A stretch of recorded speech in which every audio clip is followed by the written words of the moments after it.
तो पहले तो आप ये जान लो कि मनुष्य किसको कहते हैं। आपको पता माता जी मनुष्य किसको कहते हैं? मानव। आप मानव हो कि नहीं? आप मनुष्य हो कि नहीं हो? हाँ, मनुष्य किसको कहते हैं? भागवत में लिखा है कि जिसने मनुष्य का शरीर धारण कर लिया वो मनुष्य नहीं कहलाता।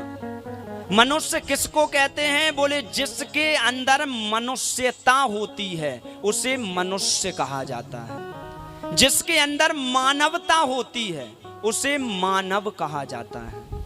अब बताइए, एक बेटा है जो अपने माता पिता को परेशान करता है, डांटा करता है, मारा करता है, इंसान का शरीर ये धारण किया है, क्या ये इंसान है?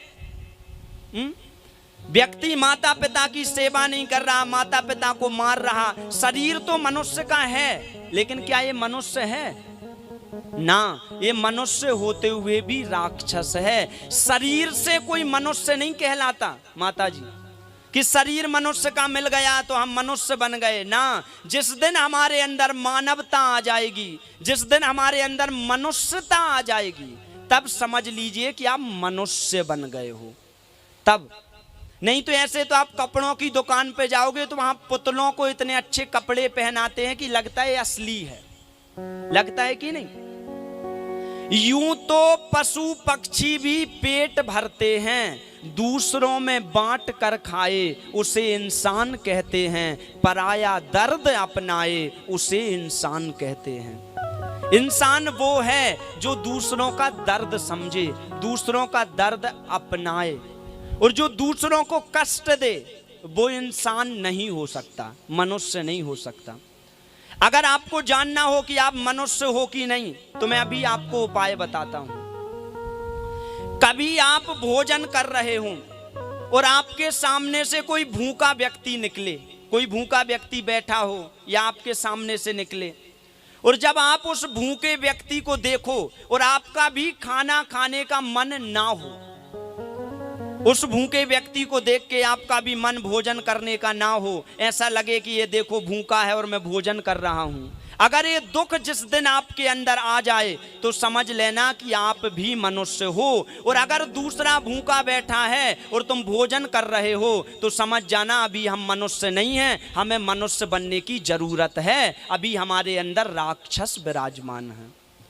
जब दूसरों का दर्द देख के तुम्हें तकलीफ होने लगे तो समझ जाइए आप मनुष्य हो, और दूसरों को आप ही तकलीफ देने लगे तो समझ लीजिए कि आप अभी मनुष्य नहीं बने हो। और भागवत सुनने का अधिकार मनुष्यों को ही है।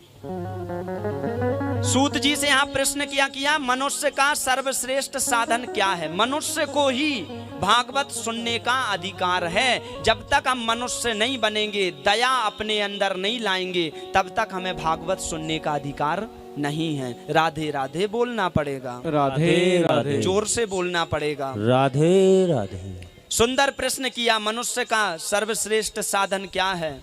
सूत जी महाराज ने कहा कि शौनकादि ऋषि, मनुष्य का भगवान को पाने का, कल्याण का सर्वश्रेष्ठ साधन एक ही है। मान लीजिए आपको भी भगवान को पाना है तो आप भी सुन लीजिए।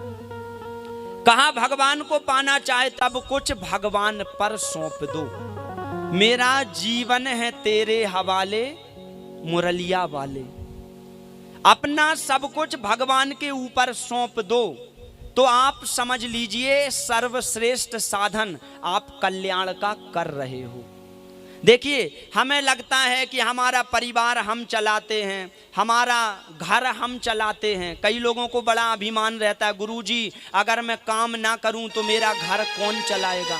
माता जी, हम चलाते कि नहीं अपने घर को? बल्कि भागवत कहती है कि हम अपने घर को नहीं चलाते, हमें चलाने वाले भगवान हैं। कि जब दांत न थे तब दूध दियो, अब दांत दिए तो का अन्न न दई है। और जान को देते अजान को देत, जहान को देते वो तोखों भी दई हैं। जब हमारे दांत नहीं थे तब दूध दिया कि नहीं भगवान ने? आप कहते हो कि हमारा पेट हम पाल रहे हैं, जब तुम माँ के गर्भ में थे तब तुम्हें कौन पाल रहा था? अभी तो तुम्हारी माँ जाती है, तुम्हें भोजन कराती है, बेटा अच्छा अच्छा खा ले। जब माँ के गर्भ में थे तब वहां कौन पाल रहा था तुम्हें? वहां पालने वाले तुम्हें भगवान थे। कि अजगर करे न चाकरी और पंछी करे न काम, और दास मलूका कह गए कि सबके दाता राम। बताओ, अजगर किसी के यहाँ नौकरी करने जाता है क्या? जाता है? तो क्या अजगर भूखा मर जाता है? आज तक किसी अजगर को आपने देखा कि भूखा मर गया? पंछी किसी के घर काम करने जाते हैं, किसी की नौकरी करने, पर आपने कभी देखा कि पंछी भूखा मर गया हो? भैया, भगवान सबका पेट भरने वाले हैं। भगवान की कृपा अगर होगी तो भूखा कभी संसार में कोई नहीं मरता। रोटी भगवान सबको देता है।